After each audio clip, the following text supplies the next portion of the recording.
ಗುಜರಾತ್ ಕಡಲಲ್ಲಿ ಪಾಕಿಸ್ತಾನದ ಜಲಪಡೆ, ರಾಮೇಶ್ವರದಲ್ಲಿ ಶ್ರೀಲಂಕಾ ಕಪ್ಪಲ್ ಪಡೆ ಮೀನುಗಾರರನ್ನು ಹಿಡಿಯುವುದು ಗೊತ್ತಿದೆ. ಶ್ರೀಕಾಕುಳಂನಲ್ಲಿ ಮೀನುಗಾರರನ್ನು ಪಾಕಿಸ್ತಾನದ ಹಡಗುಪಡೆ ಹಿಡಿದ ತಾಂಡೇಲ್ ಚಿತ್ರ ಬಂದಿದೆ.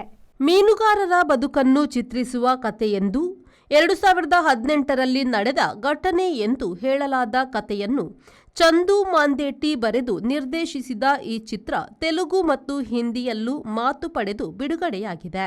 ಬನ್ನಿ ವಾಸು ನಿರ್ಮಾಣದ ಈ ಚಿತ್ರದಲ್ಲಿ ನಾಗಚೈತನ್ಯ, ಸಾಯಿ ಪಲ್ಲವಿ ಮುಖ್ಯ ಪಾತ್ರಗಳಲ್ಲಿದ್ದಾರೆ. ವಿಜಯವಾಡ, ಶ್ರೀಕಾಕುಳಂ, ಮಲ್ಪೆ ಸುತ್ತ ಚಿತ್ರೀಕರಣ ನಡೆದಿದೆ. ಪಾಕಿಸ್ತಾನದ ಹಡಗು ಪಡೆ ಶ್ರೀಕಾಕುಳಂನಲ್ಲಿ ಮೀನುಗಾರರನ್ನು ಹಿಡಿದು ಪಾಕಿಸ್ತಾನದ ಜೈಲಿಗೆ ಒಯ್ದು ಹಾಕಿತು ಎಂಬುದು ಈ ಚಿತ್ರದ ಅಡ್ಡ ಉದ್ದೇಶ ಆಗಿರಬಹುದು.